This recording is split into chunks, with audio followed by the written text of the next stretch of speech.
Assalamualaikum to all my brothers and sisters all around the world, pati na rin po sa ating mga kapatid sa ibang relihiyon. Kamusta po kayong lahat? So ngayon, for today's video, ang napanood ko is about doon sa si BP Sara tinanggal sa NSC, sa National Security Council.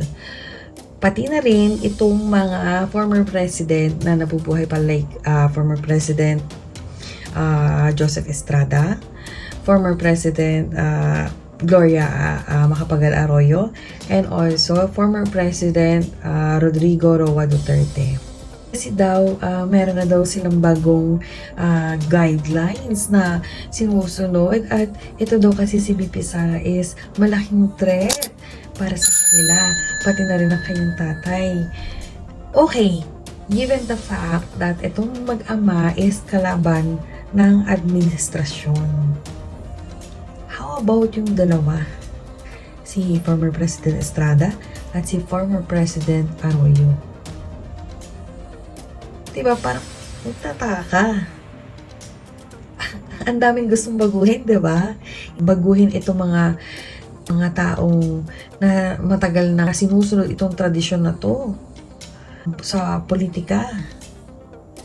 Diba?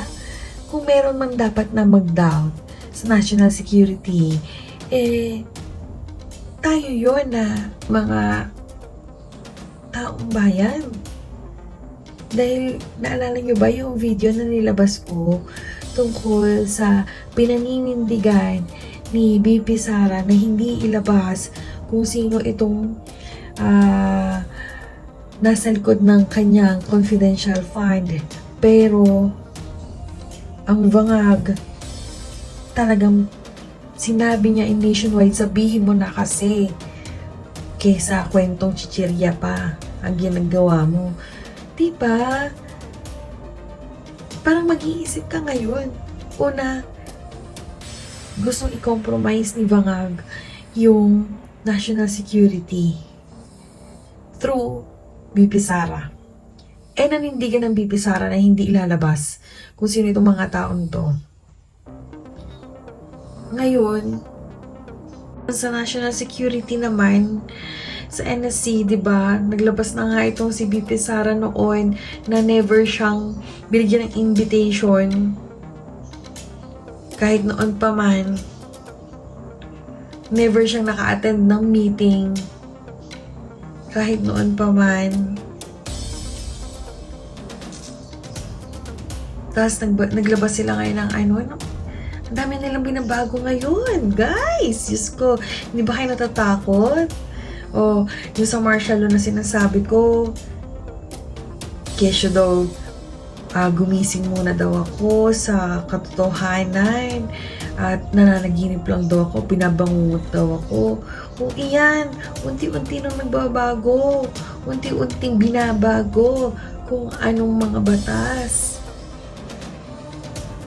Hindi kayo natatakot? Baka mamaya pagising nyo, hawak na kayo sa leeg. Diba? Anyways, ako, hindi ko kayo tinatakot. Pero itong mga bagay na to, sinabi ko na doon pala sa mga nauna kong video na mga posible itong mangyari. At unti-unti na nga nangyayari. Kayo na pong bahalang humusga. May panahon pa po tayo. Dahil pagising natin isang araw, magulat na lang tayo yung 6 years na terms. Baka umabot din ng 10 years. Baka umabot din ng 20 years. Grabe, nakakatakot. Wala tayong kaalam-alam, nagugulat na lang tayo isang araw, may mga nababago na sa mga batas. Kaya yung sinasabi kong martial law, papalapit na siya. Bahala kayo kung ayaw nyo akong paniwalaan. Ayan o, tinanggal ang vice-presidente, tinanggal ang tatay, ang former President Rodrigo Duterte. Okay yun. Kasi alam naman natin magkaaway sila. Pero bakit pati si former President Gloria Arroyo tsaka si former President Estrada, kung nabubuhay si Pinoy, bakit tinanggal na din yun? Diba? Ay nako, kayo na po ang bahalang humusga. Okay? Gising, may January 13 pa tayo. Kayo na po ang bahalang humusga. Pero, hindi ko sinasabi na mag-amok o magrebelyon. Kailangan pag-ingat. Lahat ngayon may posibilidad. Lahat ngayon kailangan iisipin kung ano yung gagawin. Kasi ang nakaupo, hindi mo mababasa ang galaw ng utak. Diba? Hindi katulad noon na, basa mo agad itong game of politics na to. Pero this one, oo lang yan pagkaharap ang mga tao. Pero pag talikod nyo, gulantangan lahat. At wala na tayong magagawa doon. Dahil siya ang nakaupo. Unless na lang kung mapipigilan pa siya. Ngayon, depende na lang talaga yan sa taong bayan o sa mga nakaupo na rin kung sang-ayon pa sila sa ginagawa ng admin. Diba? Parang tayo kasi umaasa tayo na ay ganito, na po pwede pang mangyari to. Imposibleng mangyari yan kasi madami pang pagdadaanan. Yung ganyan kasing sitwasyon, sinauna yan, imposibleng mangyari yan ngayon. Ayan na, diba? Pinagtatanggal na yung mga balakid sa kanilang daan. Kaya ako, masasabi ko lang, lagi po ako nagbibigay ng babala. And ito ano lang naman, bilang isang mamayang Pilipino, kaya lang napakahirap naman ata sa akin kung mag-isa lang akong lalaban. Lalaban para saan? Diba? Ay nako, yung una yung sa budget. Pangalawa, yung sa impeachment. Itong pangatlo, yung sinabi ko tungkol sa sa martial law. Ngayon ito yung national security. Nakikita niyo ba yung mga pinapost kong video, reaction video? Inshallah talaga mapanood ninyo para mapagtagni-tagni ninyo yung mga sinasabi ko. At hindi ako nagkamali. 'Di ba? Kasi ang duda ko pa nga nun sa martial law na video is baka lang ako mangyari dahil sa communist threat tsaka sa religious rebellion on January 13.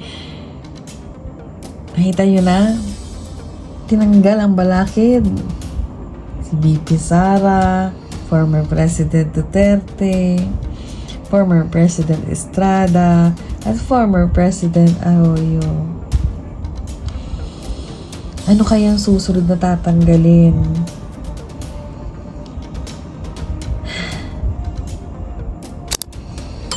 Kaya ako, ang masabi ko lang sa inyo, kung hindi pa rin kayo naniniwala sa sinasabi ko, huwag na kayong magulat sa mga susunod na mangyayari. Posibleng mangyari na babaguhin na naman ng admin. Ako ang in-expect ko na dyan. Sa 6 years, hindi man ngayong taon na to mangyari na mawala siya sa posisyon. Baka pagdating ng 2028, hindi naman din kasi siya imposible eh. Komunista nga, naprovoke niya eh. Naprovoke niya na magalit kay BP Sara. Di ba? Tapos, mga religious group kayo, naprovoke din yung magalit ngayon. Kaya lang, matatalino na kasi tayo. Hindi tayo basta sumusugod. Ganon, di basta tayo umaarya sa rebellion. Kaya ako, masasabi ko lang, itong mga nangyaring to, ginagawa niya, pinoprovoke niya ang mga tao na magrebelyon. Kasi nga, meron siyang dahilan para mag-declare ng martial law. Kaya huwag kayong magugulat. Pagising niyo sa isang umaga, baka meron na siyang karapatan na hindi maalis sa pwesto at hindi matapos ang kanyang pagiging admin. Ito lang naman yung sinasabi ko sa inyo kung ano mga posibilidad na po pwedeng mangyari. Hindi ako nagkamali dun sa una kong sinabi na ang taong to malayo ang tingin sa kanyang posisyon. Pero isipin nyo, biglang nagbabago lahat ngayon.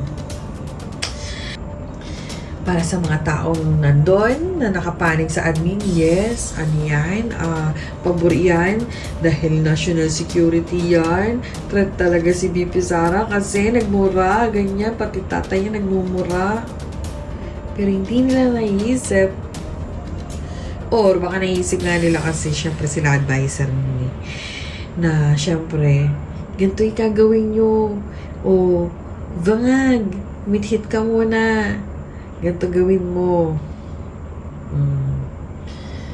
Para mas tumagal ang pagiging presidente mo. 6 years is not enough. Kunin mo ang posisyon na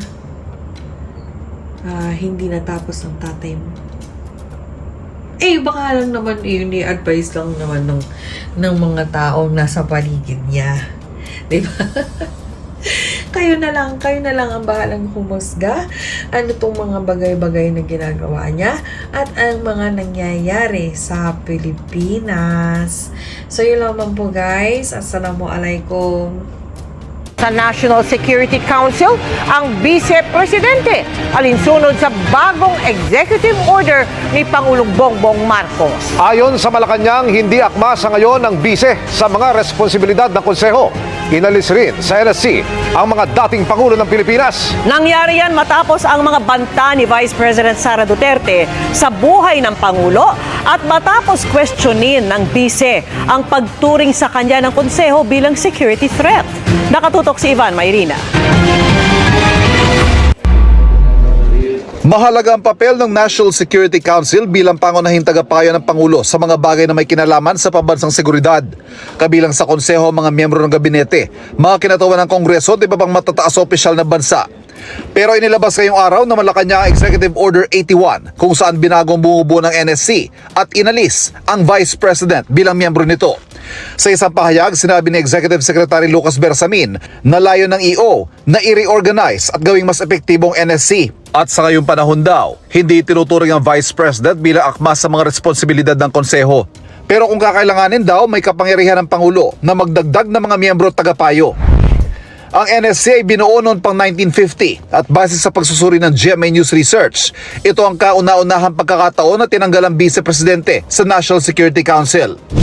Ang mga pananalita ni Vice President Sara Duterte kamakailan, itinuring ng pamahalaan bilang isang national security issue at active threat sa buhay ng Pangulo. Patayin mo si BBM, si Lisa Araneta at si Martin Romales. Kinwestiyon din noon ni VP Sara kung bakit ni minsan hindi siya nakatanggap ng imbitasyon para dumalo sa pulong ng NSC. Please submit within 24 hours an explanation in writing with legal basis. Bakit hindi na member ang Vice President sa National Security Council or bakit hindi ako nakakatanggap ng invitation ng meeting. Whichever is applicable. Sa nilagdaang EO ngayon ni Pangulong Bongbong Marcos, ipiniliwanag na isinagawa ang pagbabago dahil kailangan daw tiyakin na manatiling resilient ang NSC at kayang sumabay sa mga nagbabagong hamon sa loob at labas ng bansa. Kailangan din daw masiguro na pinaninindigan at pinoprotektahan ng mga miyembro ng NSC ang national security at sovereignty. Bukod sa Vice Presidente, inalis din sa EO bilang miyembro ng NSC ang mga dating Pangulo ng Pilipinas. May 3 dating Pangulong nabubuhay pa, sina Joseph Estrada, Gloria Macapagal Arroyo at Rodrigo Duterte, ama ni Vice President Sara Duterte at pangunahing kritiko ni Pangulong Marcos. Sinusubukan pa ng GMA Integrated News sa makuhang reaksyon ng Vice Presidente at ng mga dating Pangulo ng bansa. Para sa GMA Integrated News,